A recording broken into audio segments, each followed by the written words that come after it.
ఏపీలో ముగ్గురు నేతలకు బెయిల్ టెన్షన్ పట్టుకుంది. ముగ్గురు వివిధ చోట్ల బెయిల్ పిటిషన్ దాఖలు చేశారు. అయితే వారికి బెయిల్ వస్తుందా లేదా అన్నదే ఏపీలో ఉత్కంఠ రేపుతోంది. ఆ ముగ్గురు ఎవరనేగా మీ డౌట్. ఒకరు మాజీ ఎమ్మెల్యే వల్లభనేని వంశీ అయితే మరొకరు వైసీపీ నేత సజ్జల రామకృష్ణారెడ్డి, ఇంకొకరేమో పోసాని మురళీకృష్ణ. ఇప్పుడు ఈ ముగ్గురు తమకు బెయిల్ కావాలంటూ కోర్టులను ఆశ్రయించారు.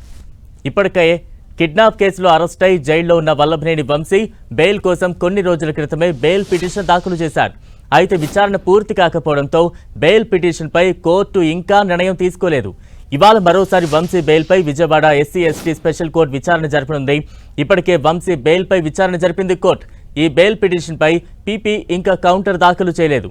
ఇవాళైనా పీపీ కౌంటర్ దాఖలు చేస్తారా లేదంటే మళ్లీ వాయిదా కోరతారా అన్న ఉత్కంఠ నెలకొంది. వైసీపీ నేత సజ్జల రామకృష్ణారెడ్డి ముందస్తు బెయిల్ కోరుతూ హైకోర్టులో ఇప్పటికే పిటిషన్ దాఖలు చేశారు. రేపు ఈ బెయిల్ పిటిషన్ విచారణకు వచ్చే అవకాశం ఉంది. దీంతో సజ్జల రామకృష్ణారెడ్డి, ఆయన కుమారుడు భార్గవ్ రెడ్డికి హైకోర్టు బెయిల్ ఇస్తుందా లేదా అన్న ఆసక్తి నెలకొంది. సజ్జల స్క్రిప్ట్ ఆధారంగానే CM Chandrababu, deputy CM Pawan Kalyan ను తిట్టారని నటుడు పోసాని కృష్ణమురళి పోలీసుల విచారణలో తెలిపారు. దీంతో సజ్జల, ఆయన కుమారుడు భార్గవ్ రెడ్డి కోర్టు మెట్లెక్కారు. తమను అనవసరంగా ఈ వివాదంలోకి లాగుతున్నారని తెలిపారు. రాజకీయ కక్షలతోనే ఇరికిస్తున్నారని, బెయిల్ ఇస్తే విచారణకు సహకరిస్తామని కోరారు. నటుడు పోసాని కృష్ణమురళి ఇచ్చిన వాంగ్మూల నేపథ్యంలో పోలీసులు అరెస్టు చేస్తారనే భయంతోనే సజ్జల హైకోర్టులో ముందస్తు బెయిల్ పిటిషన్ దాఖలు చేశారు. తమకు ముందస్తు బెయిల్ ఇవ్వాలని కోరుతూ శుక్రవారం పిటిషన్ వేశారు. పోసాని స్టేట్మెంట్ ఆధారంగా పోలీసులు తమను అరెస్టు చేస్తారనే ఆందోళన ఉందని సజ్జల రామకృష్ణారెడ్డి, భార్గవ్ రెడ్డి పిటిషన్లో పేర్కొన్నారు.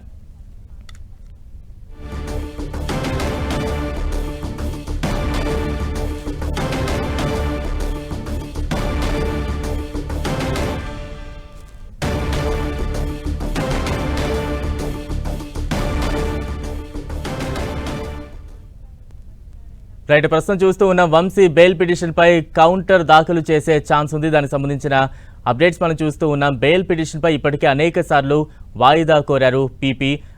దానికి సంబంధించి అప్డేట్స్ చూస్తూ ఉన్నాం. కౌంటర్ దాఖలుపై అయితే ఒక ఉత్కంఠ కొనసాగుతోంది. మరోవైపు ముందస్తు బెయిల్ కోసం సజ్జల రామకృష్ణారెడ్డి, ఆయన కుమారుడు భార్గవ్ రెడ్డి కూడా హైకోర్టును ఆశ్రయించారు.